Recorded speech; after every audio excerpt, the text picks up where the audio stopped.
like we should take a moment of silence. Like I kind of just want to just like salute the flag from it. I'll give you that. Just eagle sounds. Eagle sounds. Pop it Dollar bills. Cheeseburgers. I don't know what else. Gentlemen, start your engines.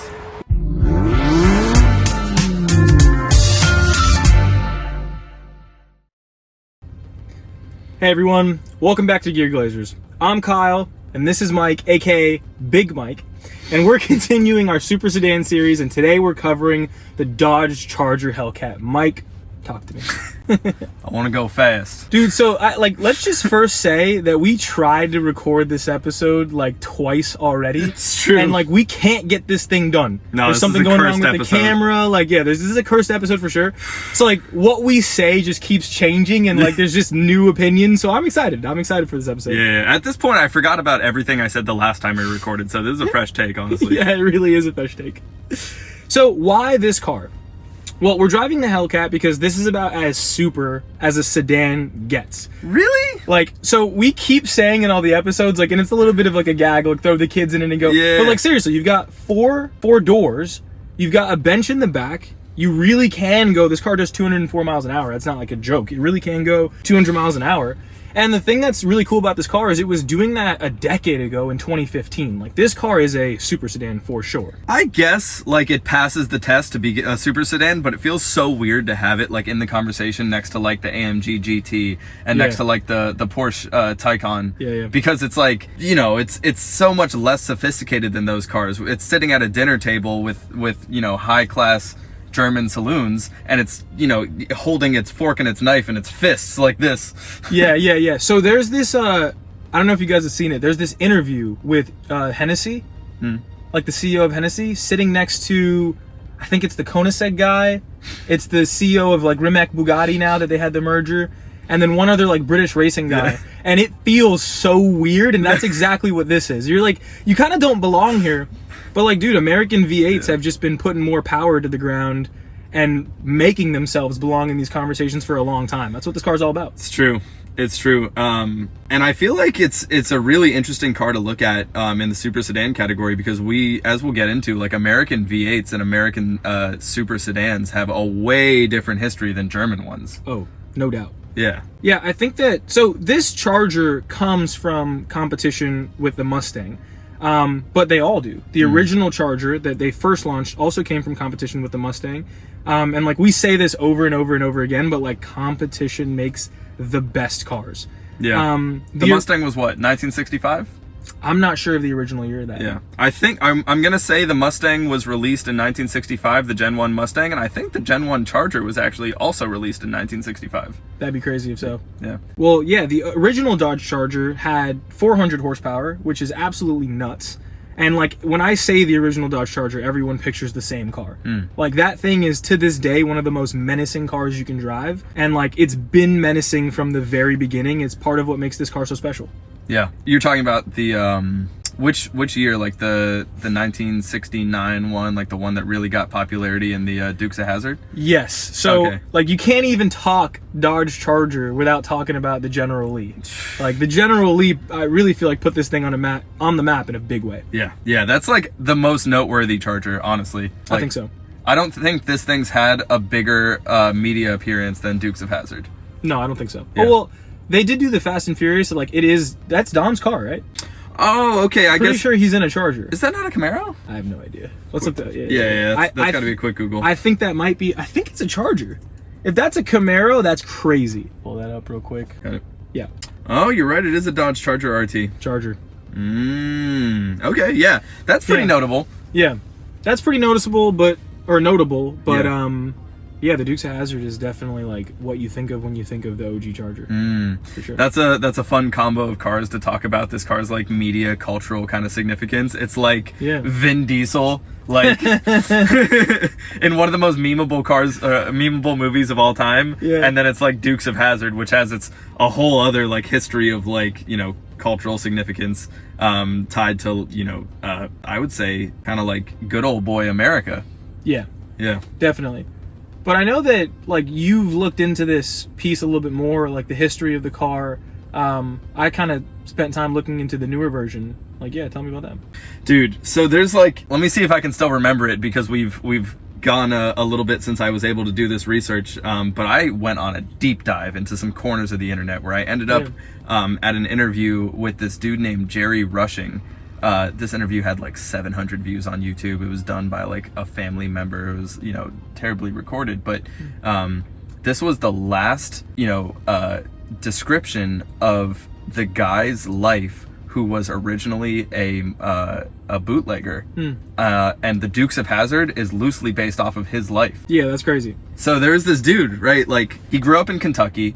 He grew up in a bootlegging family. He drove a 1958 Chrysler 300, and this dude named his Chrysler 300 Traveler. And as the story goes, he was rum running, and he was fleeing from the police. And the chase went on for so long that Traveler ran out of gas, and he abandoned it on the side of the road. And that story, that thing ended up getting sold in police auction. It was right around the time. I always get confused. This is not like a movie. This is his real life. No, this is his real life. Okay. And this history, by the way, like, this isn't anywhere other than like the oral history of this dude. Like, he interviewed with the dude who made this 1975 movie called Moonrunners. And Moonrunners is what Dukes of Hazzard is based off of. There is no other account for like what this guy's life was. Yeah, that's absolutely insane. I don't know how. I feel like Dodge's marketing, like, they have the best unintentional marketing. Yeah. It's just like a Dodge Charger on the highway evading police. Yeah. And it's like got 1 million views, and you're like, yeah, that's the best marketing you can do for this car. Like, because again, people are buying this car because it's fast, it's loud, and like that's what that shows. That's pretty cool. It's true, dude. And yeah, I mean, that history, like, it's easy to see why the Dukes of Hazzard, being based off of genuinely a real guy, has the cultural significance that it has, knowing that his car was named after General Lee's horse, Traveler, and then knowing that General Lee, obviously, for the people who are watching who aren't history buffs, is a guy who famously had some pretty archaic ideas. I'll put it that way. Antiquated ideals. Yeah, no, he wasn't up on the new business. One might say. But yeah, there's certainly a big half of America that aligns with that sort of idealism and takes that symbolism. I mean, if you think about the General Lee Charger from the Dukes of Hazzard, has the rebel flag, the Confederate flag on the roof of it. Yeah. And then you think about the other half of America who's driving this thing. Yeah. We'll get to that. But no, this thing is just like, as you can see, hulking its way through the track. And it's interesting because like that's kind of what the original idea for the Charger was, and it's what we know now. But it actually went away for a little while. So we have this like bootlegging story where it's like the Charger's being used to haul illegal alcohol. It's like this gangster story. Then you come into the fuel crisis, and like, let me try and pull one of these cars up. Have you seen the post-fuel crisis Charger? This thing is that the 1985 kind of dude, era? You're gonna kill me with the years. I'm always off on the years. I'm gonna say the post-fuel crisis Charger would have been the 80s variant. Yeah, these things are just they're disgusting. Yeah. So and the fuel crisis like killed a lot of really popular cars just because gas was too expensive. And so you've got this car, the Charger comes out after the fuel crisis, 2-wheel drive. I think it was a 4-banger. Front-wheel drive 4-banger, an absolute front-wheel drive 4-banger. Oh my God, what an embarrassment to the Charger line. Seriously. So after that, the Charger goes away for a little while again, and then we get the OG Charger back in 2006, and that's like the Charger that we remember when like the muscle cars come back. You got like the Bumblebee Camaro. You got that like no one talks about that Mustang. That first Mustang. We call it the Crustang. Yeah. But that first Mustang. Anyways, so then you got that Charger come out, and 2006. Yeah. They got the SRT version. That thing's insane. I mean, that's a super sedan right there. The OG super sedan, like, of our generation, essentially. Well, a big testament to like why that car is so good is not only that it hasn't really been replatformed since 2006. We're in 2024 right now, and it's been on the same platform ever since. And not only have they kept that same platform and only done a facelift at one point in 2015, but also that Charger was sold to hundreds of municipalities throughout America as a police cruiser. Yeah. What type of reliability and value do you need to have in a platform to make it so ubiquitous and so long lasting? And also, like, we can't front. Like, the reason police wanted them, yeah, they were capable, yeah, they lasted long, but they're hard body. They're sick. They're hard body. It's like, do I want to be in a Crown Vic? You know what, they brought, like, we got to pull that up. We brought, like, the Chevrolet Caprice. Yeah. I'm scared if I'm a cop in that car. Like, I want the Dodge Charger. I don't want to be in a Chevy Caprice. Yeah. But yeah, so fast forward to 2015, and then we've got this thing. Dodge Charger Hellcat, 204 mile an hour top speed, 11-second quarter mile, 707 horsepower in this version, 797 in the red eye. This thing is absolutely insane. And to put that in perspective, like the Porsche 911, which is the benchmark for supercars, in that same year, 2015, ran an 11.3 second quarter mile and had 188 mile an hour top speed. This thing outclassed a Porsche 911. Yeah. Super. It really makes sense why we're calling it a supercar. Yep. It feels really weird to put that label onto an American muscle car because not many of them are. I would say maybe it's this and the GT350. Yeah, that's a weird car. Yeah. That's a weird car. I personally love that car. I know that you love that car as well. Flat plane crank engine in a Mustang. Like, if I had to pick a Mustang, it'd be a GT350. Honestly, you could have wrapped that engine in anything. Could have been in a Miata, and I would love it, dude. I could care less about the Mustang around that engine. I just want the engine. Yeah. Well, yeah, I guess there's not really many American cars that fit that. Yeah. But I'll tell you this, like, of the American cars that do fit that, Camaro, what is it, ZL? The ZL1. ZL1. You got the Challenger, obviously, the same version of this. Yeah, it's just the two-door Charger. Yeah, you got the GT350, GT500. How many of those things have 4 doors? It's true. It's true. How many of those things can you throw the kids? No, dude, stop. Right, yeah. Don't put your kids in the back of a supercar. Don't do it. But Get anyways, a minivan. Yeah, that's why this thing is super. That's why it's super. Yeah, it's unreal. So anyways, this is just a fun fact about the Dodge Charger. It is the most stolen car in America. Not only is it the most stolen car in America, it's about 5 times more likely to be stolen than the average vehicle. What do you think that is? That's a great question. Obviously, it's capable, it's fast, it's a really good getaway vehicle. Yeah. But, like, so is a Maserati. Why aren't those being stolen? It's true. Well, Dodge obviously is going to have worse security than a Maserati. I think. I think it's just the ubiquity and the familiarity that people have with these vehicles that makes them a little bit easier to bypass, security systems. I think it's like a meme. It's also a meme. Yeah. It's just like if you're going to steal a car, you're like, Dodge Chargers. That's just what you steal. Well, I mean, so what are you going to use a Charger for? You're going to use it for, running away from the cops. So if you're going to steal something, get the thing that goes 200-something miles an hour that can outrun a friggin' police helicopter. We're going to get into police later, but again, another big key is that it looks like a lot of other cars on the road. Yeah. That's huge. You can blend in. There's an anonymity to it that's incredibly fast. Also, I wouldn't be surprised if a lot of these things get stolen and taken immediately to street takeovers. Yeah. Because if you're going to get something just to whip around for the night and have some fun, like, I can't think of a better car because there's not too many supercars with this much power that can do burnouts. Yeah. So we've hit on that takeover thing a couple times. And, like, I guess for people that don't know what that is, like, how do you even describe that? Yeah, street takeover is pretty much, it originated over in Oakland, California. Of course it did. Yeah, the Bay Area racing scene, very notoriously known. But it's essentially like a middle of the night car meet. It's done under the veil of darkness, and that's kind of the reason that you'll wake up and sometimes in your major city you'll find an intersection blown out with donuts. The veil of darkness. Under the veil of darkness. Now, if you've seen like any of the TikToks or the Reels, you'll see someone like getting just like sideswiped by the back of a Charger doing a burnout. Yeah, they're sitting there like filming a Charger doing a burnout. All of a sudden, they're flying through the air. Their pants are coming off. They always get back up. Yeah, which is good. Pants 100% of the time coming off. Pants getting ripped off every single time. Dodge Charger Hellcats. If they do one thing, they knock your pants off. They should put that in the marketing. But yeah, so another thing I wanted to touch on with this car is like we talked about its appearance in like films. Yeah. But the cultural significance of this thing, you cannot say this about many other cars, but the duality of this car. You got 2 groups of people. You've got like the hood, you've got like the good old boys on the other side, and like 2 groups of people that otherwise like might not get along, like love the same car for the same reasons, and like it's kind of beautiful.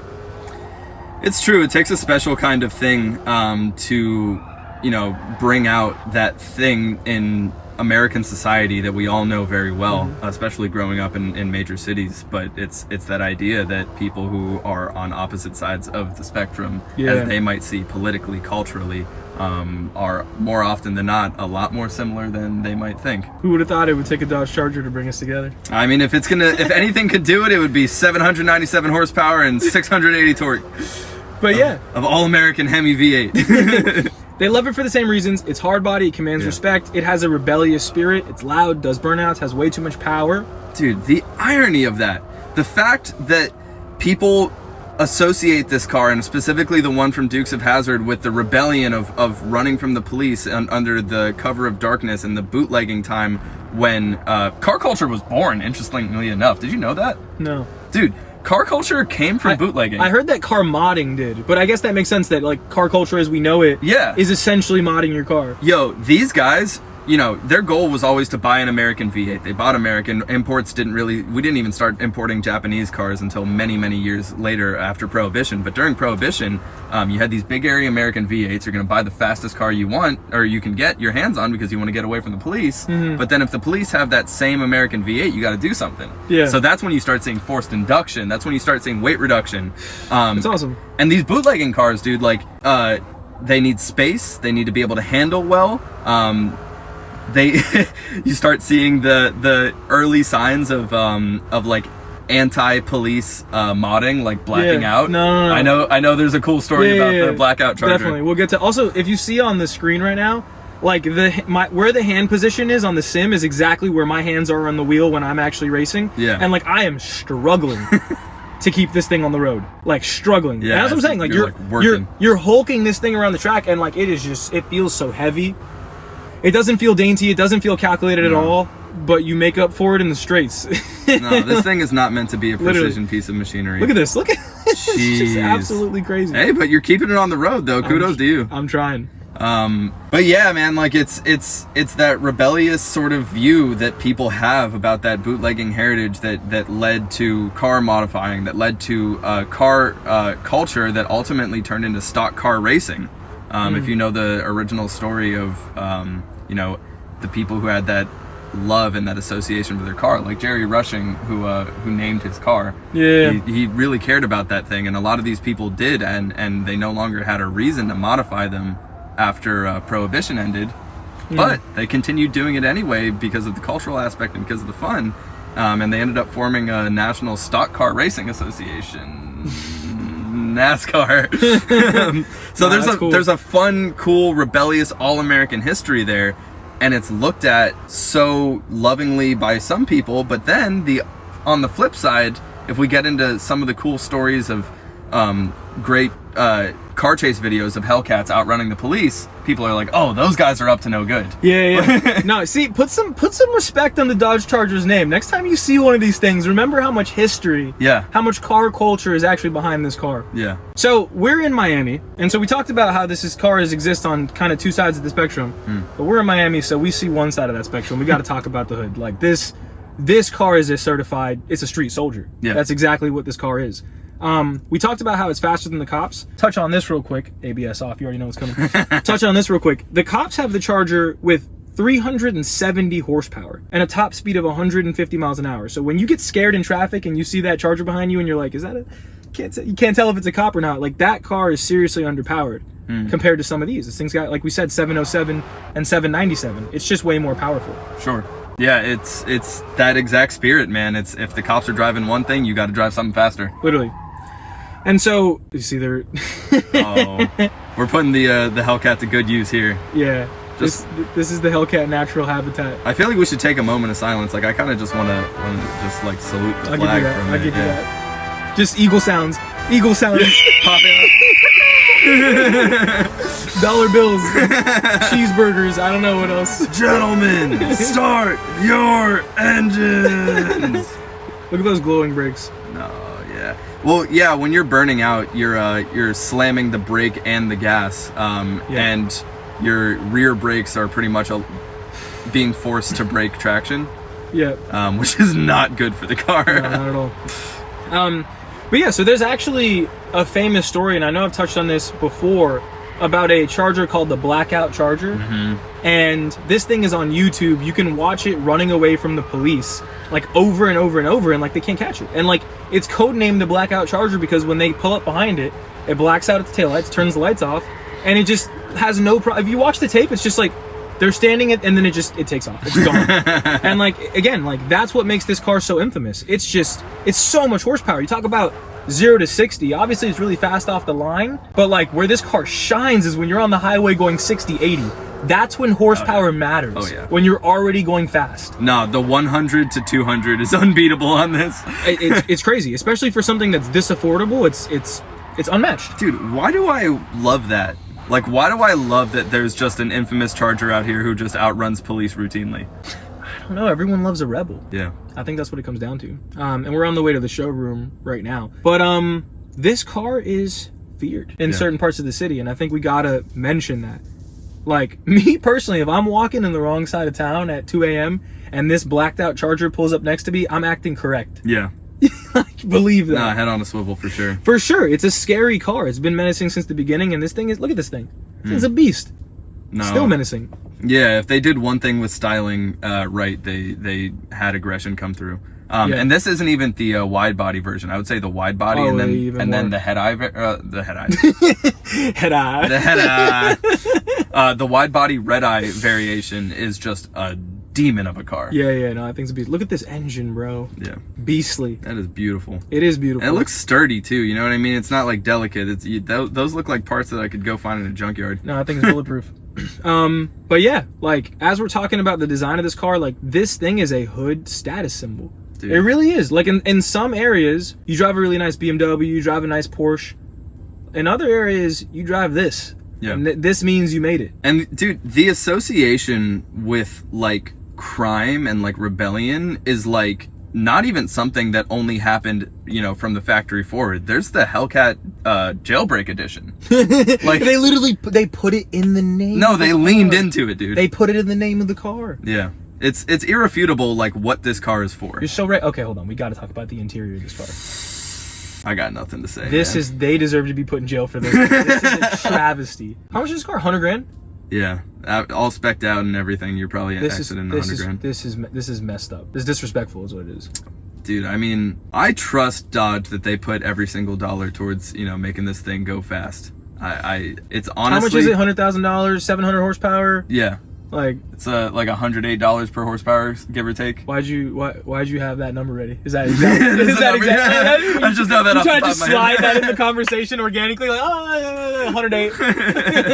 It's because this of high power. I want to say if you were to classify like modern sports cars, this has the second highest horsepower to dollar ratio, only beaten out by the Mustang GT350. That's crazy. Yeah. No, this thing's a beast. We're about to showcase another key part of the Dodge Charger Hellcat, the trunk.